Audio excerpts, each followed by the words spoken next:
সেই সঙ্গে এখনো যে সমস্ত জেলা সম্পাদক মঞ্চে উপস্থিত হননি তাদের কাছে একান্ত অনুরোধ, আপনারা চলে আসুন।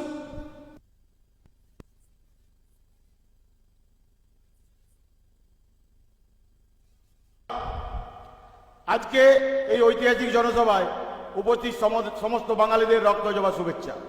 আমি অচিন্ত্যনাথ, বাঁকুড়া বাংলা পক্ষের সম্পাদক। এমনিতে বক্তা হিসেবে আমার তেমন সুনাম নেই, সেটা আমি জানি।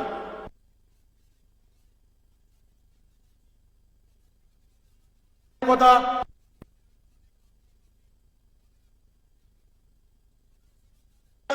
বাঁকুড়া রাজ্যের প্রান্তীয় জেলাগুলোর মধ্যে একটা, কিন্তু বাঁকুড়া জেলা আসলে চরমভাবে বৈচিত্র্যপূর্ণ। জঙ্গলমহল যেমন আমাদের জেলার বিস্তৃত ভূখণ্ডের অংশ, আবার অন্যদিকে রাজ্যের শিল্পাঞ্চলগুলির একটা বড় অংশ বাঁকুড়া জেলার মধ্যে রয়েছে। কিন্তু এই বিস্তৃত শিল্পাঞ্চল বাঁকুড়া জেলার ভূমিপুত্রদের ঠিক কতটা আর্থিকভাবে উন্নতি করে চলেছে এ প্রশ্নের কোনো উত্তর নেই। মূলত বাঁকুড়া জেলার মেজিয়া এবং বড়জোড়াতে সারি সারি বিভিন্ন রকমের যে কলকারখানাগুলি গড়ে উঠেছে বিগত কয়েক দশকের বেশ কিছু সময় ধরে, তাতে জেলার ভূমিপুত্রদের কর্মসংস্থান অতি নগণ্য। মেজিয়া শিল্পাঞ্চলে 26% অবাঙালি কাজ করে, যার মধ্যে বাঁকুড়া জেলার মানুষের কর্মসংস্থান হাতে গোনা।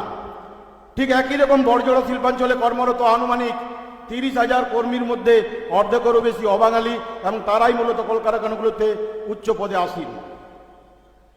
যার প্রভাব এটাই পড়েছে, যখনই কর্মসংস্থানের সুযোগ হচ্ছে এই কারখানাগুলোতে তা চলে যায় সেই বহিরাগতের হাতে।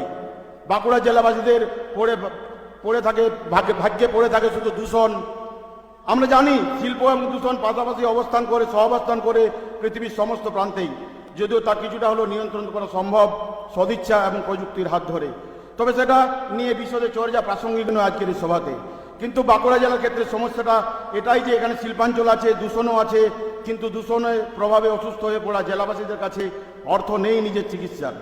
যে অর্থ তাদের হাতে থাকা উচিত ছিল, যে অর্থে তাদের পরিবার নিশ্চিত হতে পারত পেটে, পোশাকে, স্বাস্থ্যে, তা হাজার হাজারে বহিরাগত লুটে নিয়ে যাচ্ছে তাদের রাজ্যে। একটা কথা খুব প্রচলিত বাঁকুড়ার আশেপাশের জেলাগুলোতে, যে এখানে স্বাস্থ্য ও শিক্ষা খুব উন্নত।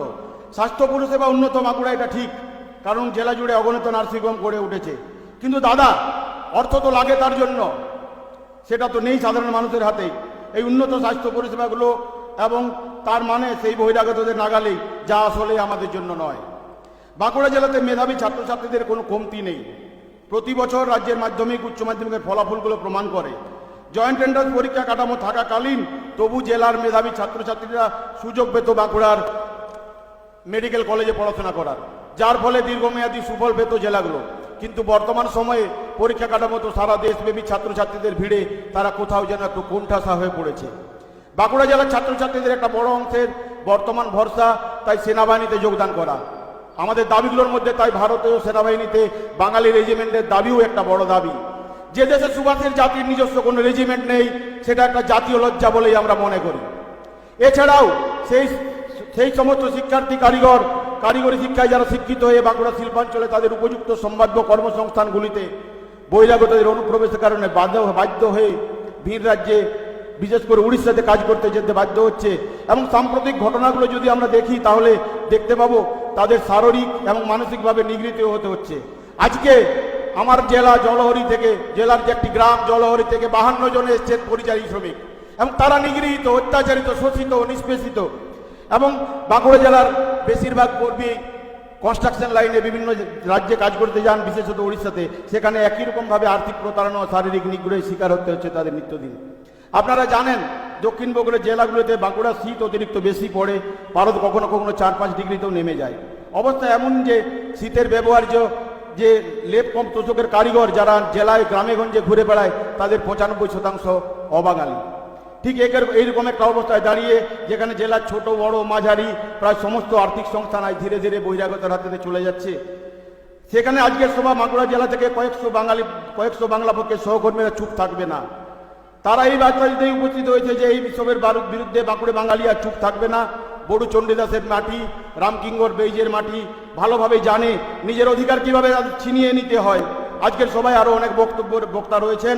আমি কবির কয়েকটা লাইন একটু